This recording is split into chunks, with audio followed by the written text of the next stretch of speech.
অনেকদিন হলো খিচুড়ি রান্না করা হয় না। বাইরে প্রচুর পরিমাণে বৃষ্টি হচ্ছে। বৃষ্টি দেখে আজকে খিচুড়ি রান্না করলাম। প্রতিদিন তো দুপুরবেলা রান্না করা হয়, তবে আজকে সকাল 7টা থেকে রান্না বান্না করছি। ভেবেছিলাম একবারে দুপুরে রান্না বান্না করব, কিন্তু সেটা আর করা হলো না, কারণ আপনাদের ভাইয়া আজকে বাড়িতে চলে যাবে। ঘন করে ডাল রান্না করে নিলাম, সাথে ছোট মাছের একটা তরকারি রান্না করব। সেদিন বাজার থেকে এই ছোট ছোট মাছগুলো এনেছিলাম। এই মাছগুলোর নাম কি আমি জানি না, তবে খেতে নাকি অনেক স্বাদ লাগে। মাছগুলো কেটে ভালোভাবে ধুয়ে সাথে 2টা আলু কেটে দিয়েছি, তারপরে তরকারিটা রান্না করে নিলাম। সকালে তো একবার রান্না করে নিয়েছি। এদিকে বাইরে প্রচুর পরিমাণে বৃষ্টি হচ্ছে। বৃষ্টি দেখে মনে হচ্ছে আজকে খিচুড়ি রান্না করি। বৃষ্টির দিনে খিচুড়ি ছাড়া তো চলেই না, তাই 2 পদের ডাল দিয়ে আজকে খিচুড়ি রান্না করব। মুগ ডাল আর মসুর ডাল 2 পদের ডাল দিয়েছি, এরপরে 2 পদ চালও দিয়েছি। চাল ডালগুলো ভালোভাবে ধুয়ে নেওয়ার পরে সব মশলাগুলো দিয়ে খিচুড়ি রান্না বসিয়ে দিলাম। প্রতিদিন তো নরম খিচুড়ি রান্না করা হয়, তবে আজকে ভুনা খিচুড়ি রান্না করব, তাই আমি চাল ডালগুলো প্রথমে ভালোভাবে ভেজে নিয়েছি। এরপরে পরিমাণ মতো পানি দিয়ে দিলাম। এই পানি দিয়ে খিচুড়ি রান্না করা হয়ে যাবে। এদিকে আরিয়ান বাবু কয়েকদিন থেকে বায়না ধরেছিল সে নাকি কেক খাবে, তাই ভাবলাম একটা কেকও বানিয়ে নিই। কেক আমি ভালোভাবে বানাতে পারি না, তাই পাশের বিল্ডিং এর ভাবি আমাকে কেকের ডোটা বানিয়ে দিয়েছে।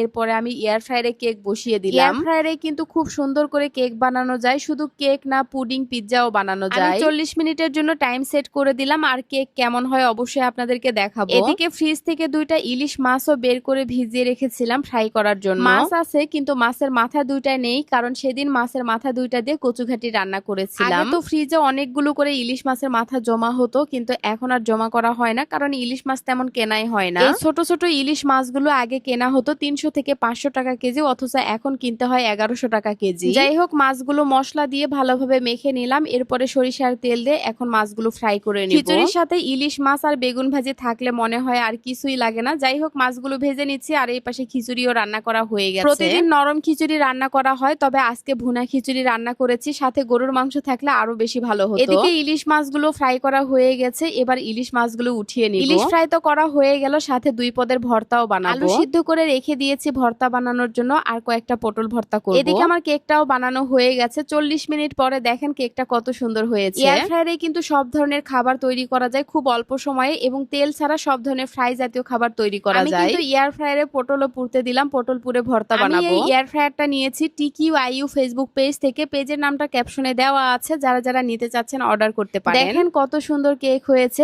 এমন কেক যদি নিজেই বানানো যায়, তাহলে বাইরে থেকে কিনে খাওয়ার আর কি দরকার। এদিকে পটলগুলো পোড়া হয়ে গেছে, একেবারে ভাজা ভাজা করে পুড়ে নিয়েছি। এবার ভর্তা বানাবো। পটল পুড়ে বেশি করে পেঁয়াজ রসুন দিয়ে ভর্তা বানালে খেতে কিন্তু ভীষণ মজার হয়। আপনারা কে কে পটল এভাবে ভর্তা করেন অবশ্যই কমেন্টস করে জানাবেন। এই তো আমার রান্না বান্না শেষ। খিচুড়ি রান্না করেছি, সাথে 2 পদের ভর্তা বানিয়েছি, আর ইলিশ ফ্রাই তো আছে। এই ভিডিওটা কিন্তু 3-4 দিন আগের। কয়েকদিন আগে প্রচুর পরিমাণে